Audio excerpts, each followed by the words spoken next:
Anyone But You made me question whether people actually missed romantic comedies or whether they just missed watching two attractive people take their clothes off while pretending they have chemistry.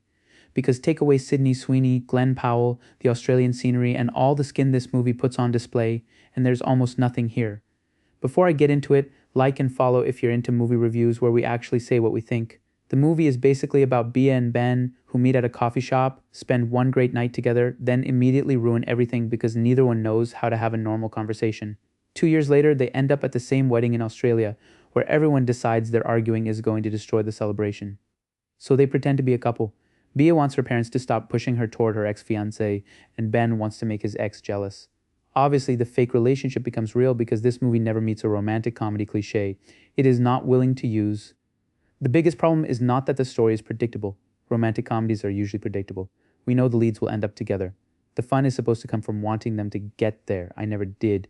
Bea and Ben do not feel like two people discovering they belong together. They feel like two actors completing a checklist of scenes designed to make them argue, touch, strip down, and eventually kiss. Their entire conflict begins because Bea leaves Ben's apartment before he wakes up, then overhears him insulting her because his feelings are hurt. That could have been solved with one honest conversation. Instead, the movie stretches it across 2 years and an entire wedding weekend. Every time they get close to acting like adults, the script throws in another overheard conversation, jealous ex, accidental betrayal, or public argument.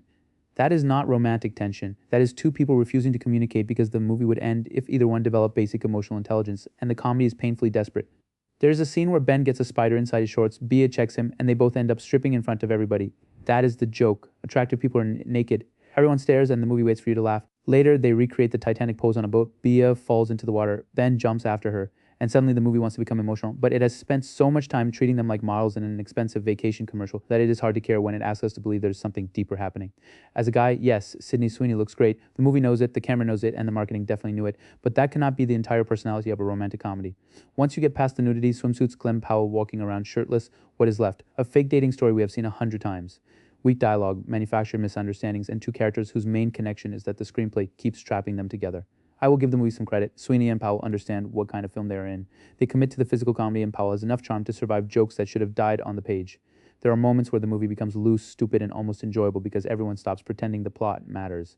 But even that becomes part of the problem. The side characters stage fake conversations and ridiculous setups to push them together.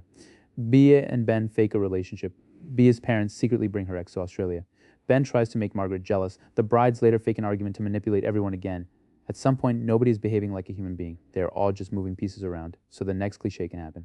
Then we get the ending where Ben learns Bea saw Margaret kiss him, realizes she has gone to the opera house, jumps into the water, gets Harbor Rescue to carry him across Sydney, and delivers the big speech. Of course, Bea forgives him. Of course they kiss. Of course, Unwritten plays again. The movie treats this like a huge emotional payoff, but all I could think was that one text message could have solved it. Real talk. This movie is basically an expensive thirst trap disguised as proof that romantic comedies are back.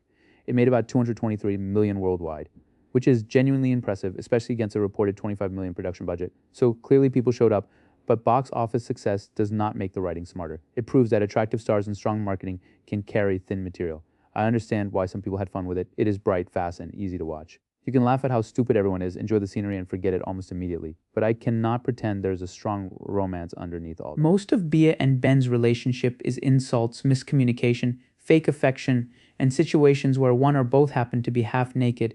This is not the worst movie ever made. It is too polished and harmless for that. But it is one of the emptiest successful romantic comedies I have seen in a while. It looks like a movie, sounds like a movie, and made a shocking amount of money like a movie, but emotionally it feels like a collection of social media clips tied together with Unwritten. So yeah, I'm giving Anyone But You a 3 out of 10. Not because romantic comedies need to be realistic or original, but because they need at least one reason for us to care about the romance. This movie has Sweeney, Glen Powell, Australia, nudity, and a song everybody already liked. Take all that away, and I do not know what anybody paid to see in theaters. Did this movie work for you? Or did the cast and marketing do all the heavy lifting? Let me know, and follow for more movie reviews where we actually say what we think.